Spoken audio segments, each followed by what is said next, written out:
장대장TV 시청자 여러분 안녕하십니까? 장대장입니다. 윤석열 당선인이 현 정부의 다주택자 양도세 중과 유예를 대통령 시행령으로 바로 조속히 해달라고 요청했는데 오늘 기사를 보니까 거부를 했다고 합니다. 자, 그러면은 윤석열 당선인이 5월 10일부터 이제 대통령 업무가 시작되기 때문에 오늘 뉴스 보니까 바로 시행령을 수정을 해서 11일부터 1년간 한시적 유예를 하겠다. 자, 이런 기사가 나왔습니다. 자, 그러면은 다주택자들 여러 가지 고민을 할 것입니다. 과연 계속 가지고 있는 게 낫냐? 그때 양도하는 게 낫냐? 아니면 증여를 하는 게 낫냐? 제가 실제 거래 사례를 분석을 해서 여러분들에게 알려드리겠습니다. 수치상으로. 아무래도 이 수치를 봐야 좀 피부에 와닿기 때문에 그 금액이 어느 정도 차이가 나는지 시뮬레이션을 한번 제가 분석을 해봤습니다. 자, 먼저 이 주택자가 중과 시점에서 매도했을 때 양도세가 얼마 나오는지. 매도가는 15억이고 자, 전세가는 10억이 전세보증금이 있습니다. 이건 이제 증여 시에는 여러 가지 계산법이 다르기 때문에 전세도 일단은 넣어놨습니다. 10억으로. 자, 그렇게 됐을 때 양도가액이 15억이고 취득가액이 6억이다. 필요경비는 뭐 취득세나 이런 거는 1,000만 원을 일단 잡아봤습니다. 그랬을 때 양도세가 수치상으로 딱 보면은 대략 6억에 취득을 해서 15억에 팔았으면 9억 정도가 대략적인 양도 차익인데 세금이 5억 6천이 나오는 거죠. 그러니까 대략적으로 봐도 50%가 넘어갑니다. 2주택일 때요. 자, 그러면은 중과 유예 기간에 양도 가액과 취득 가액을 똑같이 그냥 매도를 했다. 그랬을 때는 2억 8,800이 나옵니다. 거의 절반 정도의 이런 양도 세금이 나옵니다. 자, 그러면은 그냥 증여를 했을 때 어떻게 되는지 보겠습니다. 자, 증여는 계산법을 먼저 제가 알려드리고 실제적인 계산을 해보겠습니다. 똑같고요. 전세가 10억이 들어가 있는데 이 이제 중과 기간일 때는 증여세, 증여 취득세는 같습니다. 중과든 중과가 아니든. 근데 뭐가 달라지느냐?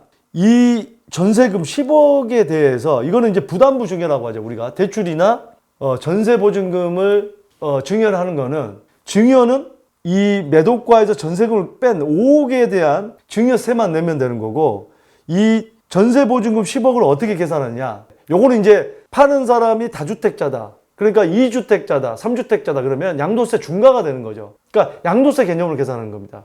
중과 유예 기간에 팔면은 이것도 똑같이 양도세 일반과세가 되는 거죠. 그 차이입니다. 자, 그러면은 전세 보증금을 어떻게 계산하냐? 이게 이제 관건인데 취득가가 6억 원이고 왜냐하면 전세가 10억인데 전세 취득가도 있어야겠죠. 전체를 이거를 왜냐하면 전세 보증금을 양도세로 계산하는데 이거를 양도 금액인데 그럼 취득가가 있어야 하는데 취득가를 어떻게 계산하느냐? 이게 바로 취득가 6억 원에다가 곱하기 매도가 15억 원에 전세가 15억 원을 곱하면 바로 이게 4억 원이 나옵니다. 취득가가 4억 원이고 전세보증금은 양도가가 15억입니다. 그러니까 6억에 전세보증금은 6억이 시세차익으로 해서 파는 사람의 양도세 계산이 되는 거죠. 그리고 자, 한 가지 또 알아야 될 게 증여세율은 증여 취득세율은 13.2%다. 자, 어떻게 계산하느냐?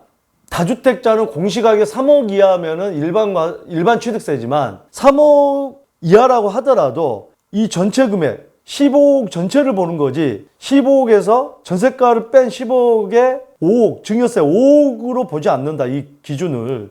그러니까 만약에 전세금이 13억 들어갔다. 여기 이게 양도가액이 15억 그러면 증여는 2억인데 2억이면은 일반 세율이다. 이게 아닙니다. 전체 15억을 기준으로 해서 3억 초과하기 때문에 바로 지방세까지 13.2%를 적용한다는 거죠. 그러면 이 10억은 뭐냐? 이게 중요합니다.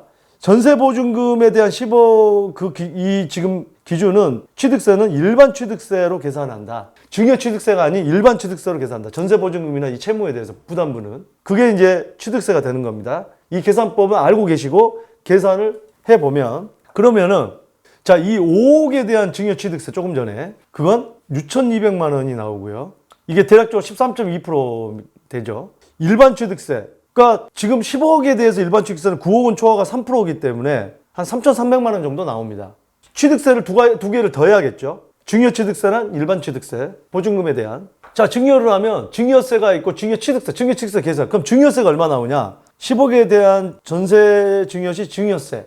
증여가액 15억에서 채무 10억을 뺀 5억을 기준으로 해서 증여세가 7,760만 원이 나옵니다. 이 지금 15억에 10억 전세금이 들어간 증여세는 5억을 기준으로 한다. 이게 7,760만 원이다. 자, 계산을 다 해드릴 겁니다. 자, 그러면은 이 전세금에 대한 양도세는 이 증여세가 아니라고 그랬죠. 양도세 중과가 됐을 때, 그러니까 중과 기간일 때 증여하는 거랑 일반 중과 유예 기간일 때 증여하는 거는 그만큼 다르다는 거죠. 양도세 계산, 이 전세 보증금에 대해서 양도세로 개념으로 계산하기 때문에 중과 기간일 때는 바로 아까 얘기했죠. 보증금 10억에서 전세가 취득가 4억으로 아까 계산이 됐기 때문에 6억이죠. 그래서 계산을 이 양도세가 3억 6,500이 나오는 거죠. 중과 기간일 때는.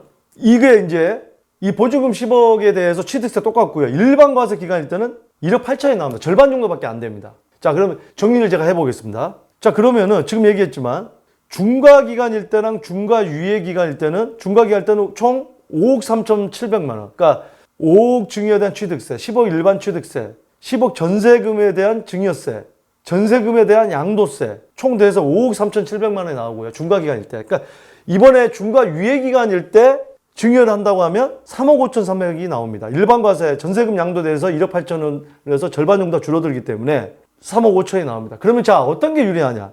증여를 하더라도 중과 유예 기간일 때 증여를 하는 게 증여세가 훨씬 적게 나온다는 결론이 나옵니다. 자, 그래서 총 정리를 해보겠습니다.